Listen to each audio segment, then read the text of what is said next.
Hello and welcome to Family History with Chris. Thanks for joining me. Today, I just wanted to talk a little bit about what I had learned from conference, or a few things I thought were important.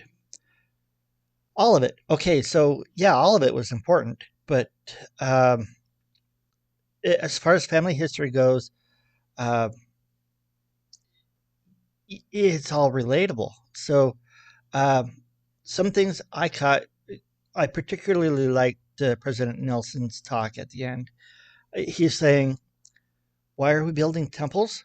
Well, because we were asked to." It's like, yeah, duh. If someone asked you to do something, you should do it. Um, but Christ is coming, and so the thing that's most important is gathering Israel on both sides of the veil. That's why we're doing temples. It was neat to hear 17 new temples announced. A few that stuck out to me was Coeur d'Alene, Idaho, only because I come from Idaho, and it's like, hey, there's another one, another temple out there. But Coeur d'Alene's like up on the north end of Idaho, kind of close by Spokane. So that work is moving forward out there. Um, Dominican Republic, I thought that was really cool, and then Dublin, Ireland, and uh, I mean they're all cool. I love hearing about how many temples are coming about. El Paso, Texas, that one caught my attention too because technically where I live, I think we're supposed to be in the Juarez Temple District, but because that's in Mexico, we go to Lubbock. Um, so if they put El Paso in there, will that be any closer? It really depends on where they put it, I believe. It could be like 2.5 hours. It'll be between 2.5 hours to 3 hours, I would think. And right now, excuse me, um, right now, going to Lubbock, it's about a 3 hour trip. So the history, though, of Carlsbad, and this is what I get from the folks out here, is when Carlsbad, these wards were created, um, they first went to the Mesa Temple. That's about 9 hours away. Over time, uh, they were, the temple, the Dallas Temple was made, and so they shifted over there. That's 7 hours. So yay, less time. And then the Albuquerque Temple.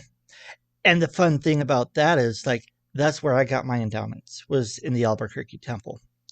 Uh, I was there, but I've never been down here in this Carlsbad or anything. I was living in Colorado at the time.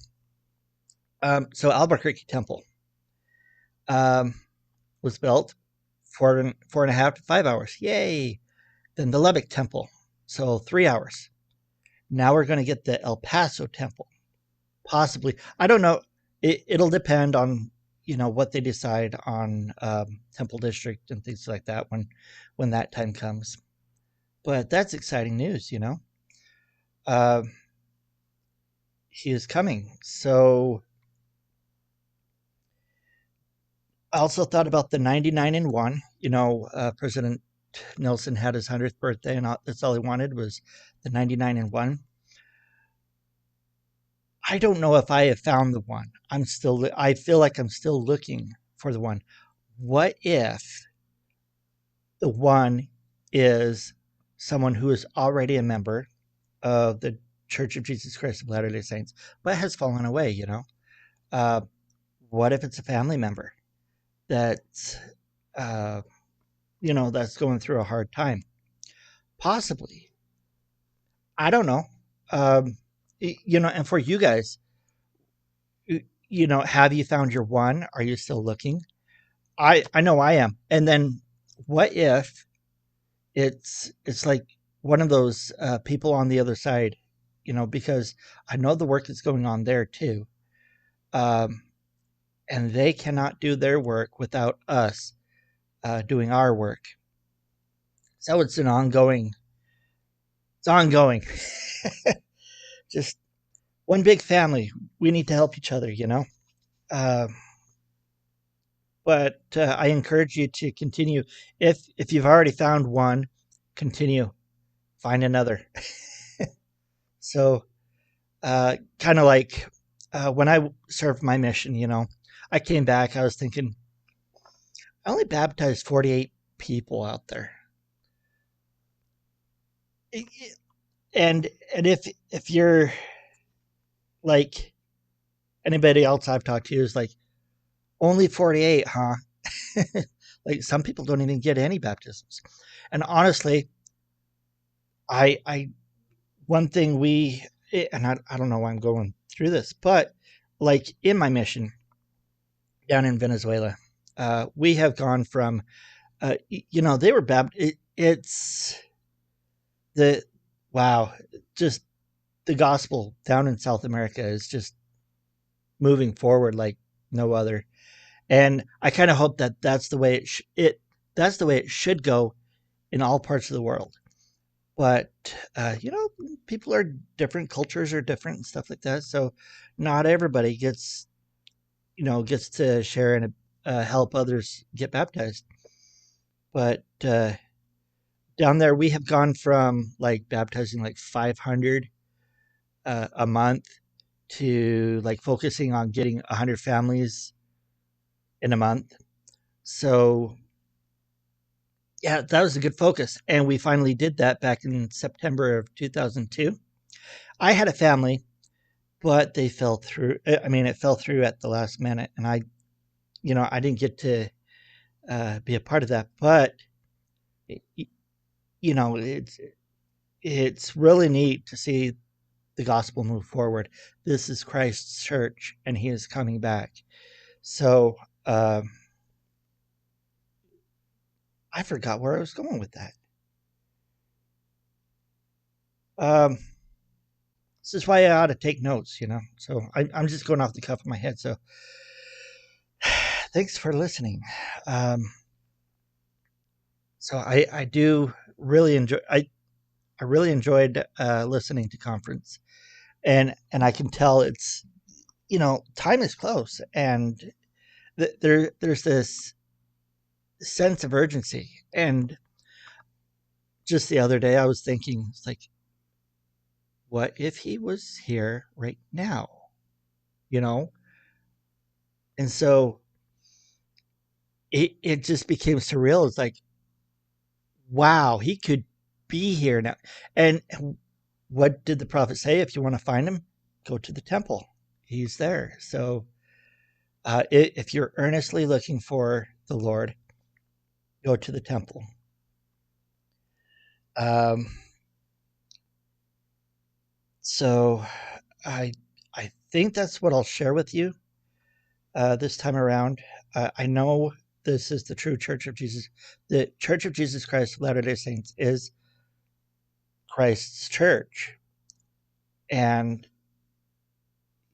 you know, to follow Him, it, you know, it's there's a lot of good people out there, and a lot of people need to. I, I mean, I just wish that they could see what they need, and maybe at some point they will come to that point, uh, saying, "Well, yeah, the Lord said that we need to do this, then we better do it." You know, there is a sense of urgency, and I know it's going on. That urgency is felt in many nations, many cultures. If you've been watching what Israel's doing, uh, you know, I listened to Jared in the Christian Homestead. Sorry, and I enjoyed watching, you know, how he updates what's going on in Israel, and it seems like we could be in the, you know, they could be in the final struggles. One thing I thought, and this is really cool. So in the someone, and I forget who, but in conference they were talking about. in 10 years, what could happen in 10 years? Like in Salt Lake, we'll have they'll have the Olympics, and all nations shall flow unto the y- the house of the Lord shall be established upon the tops of the mountains, and all nations shall flow unto it. Maybe that's a part of it. That's what we thought back in 2002 Olympics, and but my thought is, 10 years, what could happen in 10 years? Already things have escalated. It seems like time's just going faster than ever, and there's a compression of events going on. Um, so if people expect the Lord like within 10 years, what else could happen? I thought, okay, if they're talking about like the glory of the Lord, where all nations, everybody shall see coming in, from the east, what else could happen within the next 10 years? You've got Adam-ondi-Ahman. You've got the Mount of Olives. These things could happen within the next 10 years. And then, you know, when I watch Suspicious Observers. My dad has got me into that. And we see what the sun does every day. And, when there's CMEs that come out, like we just went through this, there's a big, I think it was a big X flare, a CME we just passed through. And that's when you see the auroras and things like that. And we know that uh, the poles are shifting and stuff like that. Well, as he goes, he says like in the next 10 years, there's going to be like a massive CME burst or something that's going to cause, or the poles will flip by then, which will cause major changes.